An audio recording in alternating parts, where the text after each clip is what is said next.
Good morning, everyone. I hope you are well. Thank you for joining us this Wednesday. It is our last bite size for the academic year, and what a year it has been. This week, we are joined by Christopher Reid, who's a fashion lecturer, and we are going to discuss the kind of benefits of embedding industry experience in further education classes. And Christopher's going to give us a really fantastic example that he did with his learners. So I hope you all enjoy it. Please, as ever, do put your comments in the chat or ask any questions you want to ask, and we'll look at those at the end. Okay, so why are we doing this today? Our session outcomes are to explain why embedding industry experience is important for learner engagement, progression, and employability in further education, to identify the potential academic, personal, and career-related impacts of exposure to industry professionals and real-world experiences, and to explore practical ways to incorporate industry links and employer engagement into teaching learning activities within the FE sector. So here is our lovely TLA framework, and today we are kind of saying that to embed industry experience or industry exposure into the curriculum will fall under planning and sequencing and teaching and learning activities. And if it's done skillfully, and depending on the experience of your learner, and if they're working completely autonomously and independently and getting on their own, then you can sort of work your way up to expert practices. Obviously, as we always say, that depends on where you are in the academic year, what level of learner maybe you're teaching, and just the day, but hopefully you're working towards expert practices. Okay, so why are we doing this today? So our pledge to you, our TLA pledge to you, is to deliver 15-minute training that's of high quality and to give you something to take away to either use or think about. And really my aim for today is to, while we're planning our curriculum, aren't we, for the next academic year, and I really want us to think about why these things are important and how maybe we could do it differently, or maybe how we can keep continuing to engage with employers and industry in our teaching. Okay, so first of all, let's just think about why bridging the gap between classroom and workplace is important. I'm sure I'm not telling you things you don't already know, but it helps make learning meaningful. We're often talking in our lessons about these kind of abstract concepts, and if learners don't have a concrete experience to kind of latch onto, sometimes they don't quite get it. So it gives them that kind of real concrete experience.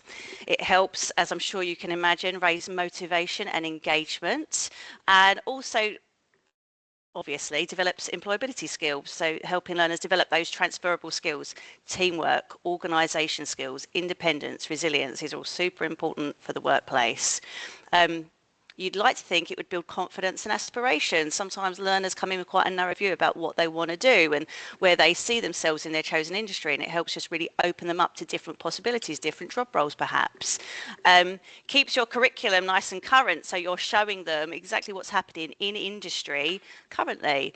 And then obviously I think if learners have exposure to industry and industry professionals, it helps them make more informed choices about what their next steps might be. So whether that's progression internally, so what course they might want to do next, or their next phase of education, maybe higher education, or indeed employment.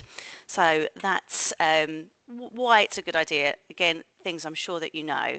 So now Christopher's going to talk to us a little bit about his project. So he did a live style brief with his learners in one of his fashion classes. So Christopher, just kind of outline for us, if you don't mind, what was the aim of the project? What did you intend to do? Thank you very much, Sarah. The aim of the project was to give the learners some industry experience through what we call a collab. It's something that happens in industry and the fashion industry quite frequently. And it's whenever designers and the whole team come together and do a collab session and talk about the designs and the construction, price point, fabrics and things like that. So I wanted to give the learners that kind of experience in a live way to make it authentic as well, just so that they know and had an awareness around one of the aspects of what the job entails whenever you're actually doing it.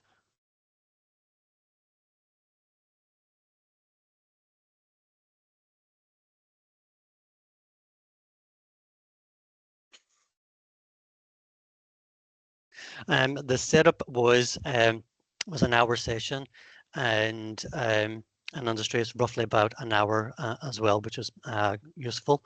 Um, I was able to bring someone in from Marks and Spencers who is a garment technologist, Gerald, and I was aware that it was only an hour long in the classroom, so I had Gerald pre-record a aim and objective for the learners, and which I showed on the screen, and the learners watched that. The video ended. They got on with their tasks. They had full autonomy to um, get themselves into job roles that were the designer, the fashion illustrator, the presenter, um, and the draper as well on the stand. So they done the task. They finished their designs. They give the designs to me, which I fed back to Gerald, and I brought Gerald back in a live way, where he critiqued the designs directly to the students in a professional way. So he had time, maybe about 5 minutes, to have a look over them before he came on the screen. Um, and So what he done was he spoke to them in a way as if he was the design team within Marks and Spencer. So uh, he used the same language and terminology, so they understood, if their designs were viable or not. Yeah. Fantastic. So did you sort of speak to him beforehand to kind of really give learners that really kind of honest feedback? I did. Well, because I'm using it as a Miyake, because I've worked on the Marks and Spencers collection for autumn winter now, and I'm using it as a Miyake to freshen up their designs, and because we're looking at a younger audience now for Marks and Spencers, you probably noticed that with the advertising you might see. Um, so. I give the learners that same designer to prompt them and to give them that kind of like high-end inspiration of layering and folding and pleating, and so they had that kind of like solid direction, um, uh, starting point for their outcomes. So that was all kind of added in there in between the session as well, which kind of worked really well and quite seamlessly as well. Brilliant. So you'd kind of maybe had a few sessions prior where you focused on the actual designer to prepare them. I did, yeah. But on the day before, I told them about the project and what it was going to be entailed in it.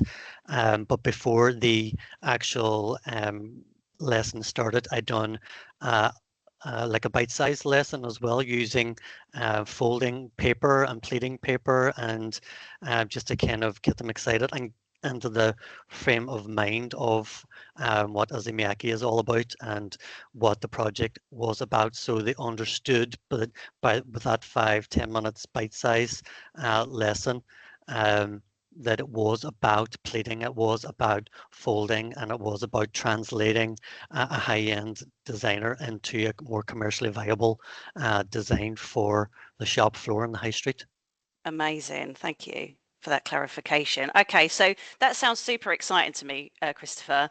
And I could imagine the learners were excited to get that kind of recording from an industry professional at the beginning of the lesson and have their designs going live to the industry professional like at the end of a lesson. So how did they react? How did they respond? I think they were a little bit shocked in the beginning, but excited as well at the same time, because um, the first time that they saw the garment technologist, it was a pre-recorded video. Um, but whenever they understood that I was sending their designs to him to have a look at and digest and critique, and then bringing them back in a live format, they were really shocked and really pleasantly surprised as well. Um, the feedback was that they didn't understand what a garment technologist was until they met him. So there was a lot of questions after that about that. So there was an understanding that not all fashion designers become fashion designers after university. There's other aspects to it.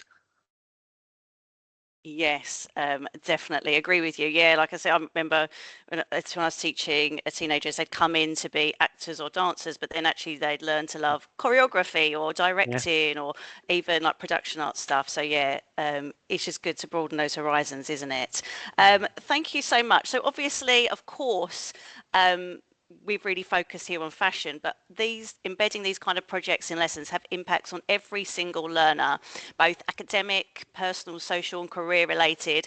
And just that I really, yeah, do want to emphasize, as kind of Christopher said here, the learners came into his course not really knowing what a garment technologist was.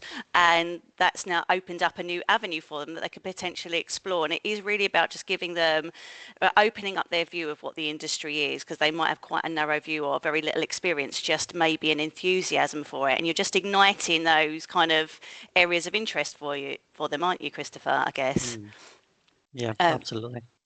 Amazing. Got a question here from Irina, which I think ties in because Christopher, you had a top tip, and this ties into your top tip. So Okay. Irina has said, "What an amazing collaboration with employers. How long did it take to arrange this brief with M&S?" So over to you. B- Not very long, because I do a lot of projects with Marks and Spencers, as one of my customers. So I keep in contact with these people quite frequently. So and we've got really good relationships, which is really important as well, to get that yes, an agreement to do these things. They tend to kind of do things like this with degree level, final year degree as well. But because of our relationship, I had an agreement with the government technologists to come and do this. So it was just a matter of a few emails, and a couple of conversations, and like just some prep work, about a week or something like that, on and off, just back and forward with conversations and stuff, and that was it really. Yeah, So not very long. yes, you were quite lucky that you had that Mm, connection. But would you say you always need those connections, or yes. put? I think because I already come from industry, I have these connections and built up relationships with these people for such a long period of time. There's a trust aspect to it, which you need to kind of be aware of. I wouldn't put these businesses or people, or companies in front of just anybody. You have to be very selective. Mm, But for anyone or any teacher that doesn't have these industry professionals, in an Excel sheet the way I would have, um, there's no reason why you can't start an Excel sheet and have an awareness of different industry professionals that you could reach out to. I always kind of think about the six degrees of separation. You're never too far away from someone who you need to speak to, and I always kind of keep that in mind. So always. Like for example, I don't have many art and design industry professionals, but I've reached out to different industry professionals over this my first year of teaching, and I have a few now that I keep in contact with for the art and mm, design students, mm. that I have already put forward for work experience and things like that too. So you don't have to come from industry to have your Excel sheet starting to fill up. Brilliant. Thank you. What an So, articulate answer. Fantastic. Just a few comments for you, Christopher. Lots of hands clapping and lots of thumbs up for you. Sylvia has said, Christopher, thank you for sharing this. What a great experience for our students. Could not agree more. And Alison has said, fantastic, Chris. And it is. Thank you so much you're for welcome. sharing. I really appreciate it. I know I bullied you into it slightly. Apologies. But also, Christopher, congratulations to you for also passing your level 4 certificate in education and Yay. training. So Thank you very amazing. much. Thank you. Guys, that is it from us for the rest of the academic year. You don't have to watch Bite Size anymore, but we will be back in September.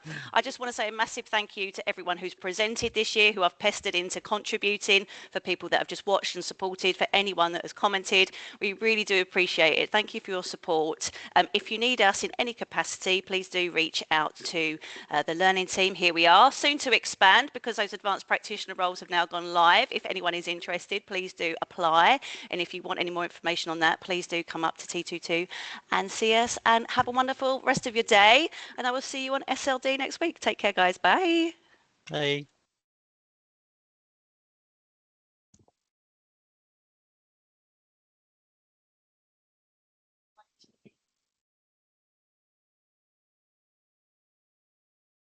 Oh wow, having like they don't do questions answers. Yeah. It was right. It's like exactly. I completely forgot about the fact that it was Wednesday today. Completely, and I was like, yeah, not rushing at all.